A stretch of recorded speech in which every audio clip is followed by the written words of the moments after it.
ನಾನಾದ್ರೂ ಮಾನ್ಯ ಉಪಮುಖ್ಯಮಂತ್ರಿಗಳಲ್ಲಿ ಹೇಳ್ತಕ್ಕಂಥದ್ದು ಇಷ್ಟೇ.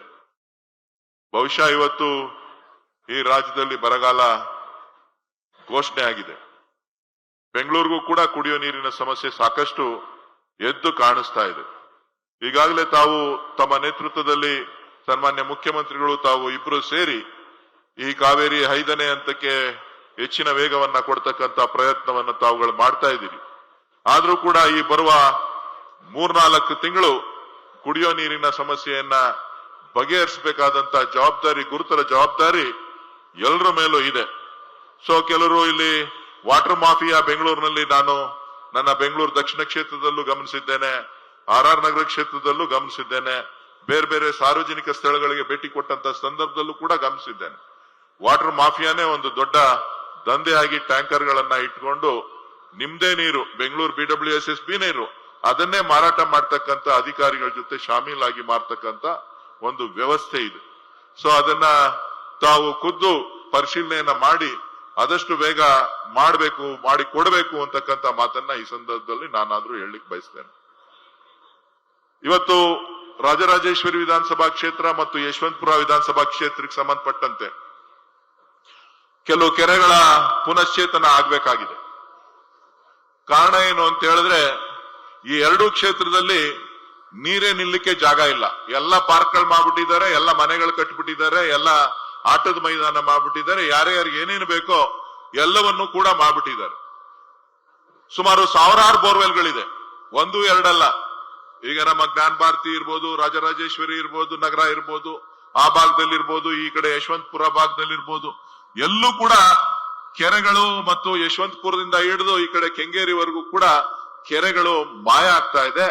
ದಯವಿಟ್ಟು ನಾನು ಉಪಮುಖ್ಯಮಂತ್ರಿಗಳಲ್ಲಿ ಮನವಿ ಮಾಡ್ತೇನೆ, ಕೆರೆಗಳನ್ನ ಪುನರುಜ್ಜೀವನ ಮಾಡಿ ನೀರು ತುಂಬಿಸ್ತಕ್ಕಂತ ಕೆಲಸವನ್ನ ಮಾಡಿ ಇವತ್ತು ಅಂತರ್ಜಲವನ್ನ ವೃದ್ಧಿ ಮಾಡಬೇಕು.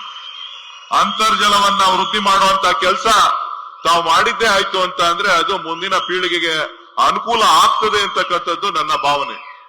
ಕ್ಲೈಮೇಟ್ ಚೇಂಜ್ ಬಗ್ಗೆ ನಾವು ಮಾತನಾಡ್ತಾ ಇದ್ದೇವೆ. ಕ್ಲೈಮೇಟ್ ಚೇಂಜ್ಗಳನ್ನ ವಿಚಾರವನ್ನ ರಾಷ್ಟ್ರೀಯ ಮಟ್ಟದಲ್ಲಿ, ಅಂತಾರಾಷ್ಟ್ರೀಯ ಮಟ್ಟದಲ್ಲಿ ನಾವು ಚರ್ಚೆಯನ್ನ ಮಾಡ್ತಾ ಇದ್ದೇವೆ. ಆದರೆ ಪರಿಸರಕ್ಕೆ ಹಾನಿ ಆಗ್ತಕ್ಕಂತ ಇಂತಹ ಒಂದು ಅಂತರ್ಜಲ ವೃದ್ಧಿಯನ್ನ ಮಾಡಬೇಕಾದಂತ ಕೆಲಸ ಯಶವಂತಪುರದಿಂದ ಹಿಡಿದು ಇಲ್ಲಿವರೆಗೂ ಕೆರೆಗಳನ್ನ ಬೆರಳಿಕೆ ಎಣಿಸಿದ್ರು ಕೂಡ ಕೆರೆಗಳು ಸಿಗೋದಿಲ್ಲ. ಸೊ ಎಲ್ಲರೂ ಕೂಡ ಪ್ಲೇ ಗ್ರೌಂಡ್ಗಳು ಮಾಡ್ತಕ್ಕಂಥದ್ದು, ಬೇರೆ ಬೇರೆ ಉದ್ದೇಶಗಳಿಗೆ ಬಳಸ್ತಕ್ಕಂಥದ್ದು. ಸರ್ಕಾರಕ್ಕೆ ನಾನು ಒತ್ತಾಯ ಮಾಡ್ತೇನೆ, ಯುವಕರ ಭವಿಷ್ಯ ಕೂಡ ಮುಖ್ಯ. ಈಗಾಗಲೇ ತಾವು ತೀರ್ಮಾನ ತಗೊಂಡಿದ್ದೀರಿ, ಶಿವರಾಮ್ ಕಾರಂತ್ ಲೇಔಟ್ನಲ್ಲಿ ಸುಮಾರು 50 ಎಕರೆ ಪ್ರದೇಶದಲ್ಲಿ ಒಂದು ಅಂತಾರಾಷ್ಟ್ರೀಯ ಮಟ್ಟದ ಕ್ರೀಡಾಂಗಣವನ್ನ ಮಾಡ್ಲಿಕ್ಕೆ. ಅದೇ ರೀತಿ ಈ ಭಾಗದಲ್ಲೂ ಕೂಡ ಎಲ್ಲೆಲ್ಲಿ ಅವಶ್ಯಕತೆ ಇದೆ ಸಾರ್ವಜನಿಕ ಸ್ಥಳಗಳನ್ನ ಮಾಡ್ತಕ್ಕಂಥದ್ದಕ್ಕೆ ಸರ್ಕಾರ ಮುಂದಾಗಬೇಕು, ಕೆರೆಗಳ ಪುನಶ್ಚೇತನವನ್ನ ಮಾಡಬೇಕು ಅಂತ ಹೇಳಿ ನಾನಾದ್ರೂ ತಮ್ಮಲ್ಲಿ ಮನವಿಯನ್ನ ಮಾಡ್ತಾ, ಸಾಕಷ್ಟು ಸಮಸ್ಯೆಗಳನ್ನ ಹೇಳಲಿಕ್ಕೆ ಸಾರ್ವಜನಿಕರು ಬಂದಿದ್ದಾರೆ. ನಮ್ಮ ಸರ್ಕಾರ, ಹೊಸ ಸರ್ಕಾರ ಬಂದ ಮೇಲೆ ನಾವು ಗ್ಯಾರಂಟಿಗಳನ್ನ ಘೋಷಣೆ ಮಾಡಿದ್ವಿ. ಕೆಲವರು ವಿರೋಧ ಮಾಡಿದ್ರು, ಕೆಲವರು ನಾವೆಲ್ಲರೂ ಕೂಡ ಇದನ್ನ ಅನುಷ್ಠಾನ ಮಾಡ್ತೀವಿ ಅಂತ ಹೇಳಿದ್ವಿ. ಸಾರ್ವಜನಿಕ ಕ್ಷೇತ್ರದಲ್ಲಿ ಇವತ್ತು ಇಡೀ ರಾಷ್ಟ್ರದಲ್ಲಿ ಚರ್ಚೆ ಆಗ್ತಾ ಇರ್ತಕ್ಕಂಥದ್ದು ಗ್ಯಾರಂಟಿ. ಯಾವ ಗ್ಯಾರಂಟಿಯನ್ನ ಬೇರೆಯವರು ಟೀಕೆ ಮಾಡಿದ್ರು ಬೆಂಗಳೂರಿನಲ್ಲಿ, ಅದೇ ಗ್ಯಾರಂಟಿ ಹೆಸರಿನಲ್ಲಿ ಇಡೀ ದೇಶದಲ್ಲಿ ಪ್ರಚಾರವನ್ನ ತೆಗೆದುಕೊಳ್ತಕ್ಕಂತ ಪ್ರಯತ್ನಗಳನ್ನ ನಾವು ಇವತ್ತು ನೋಡ್ತಾ ಇದ್ದೇವೆ. ಅನುಕ್ಷಣದ ಸುದ್ದಿಗಳಿಗಾಗಿ ವಿಸ್ತಾರ ನ್ಯೂಸ್ ಯೂಟ್ಯೂಬ್ ಚಾನೆಲ್ ಸಬ್ಸ್ಕ್ರೈಬ್ ಮಾಡಿ. ಹೊಸ ಸುದ್ದಿಗಳ ನೋಟಿಫಿಕೇಶನ್ಗಾಗಿ ಬೆಲ್ ಐಕಾನ್ ಕ್ಲಿಕ್ ಮಾಡಿ.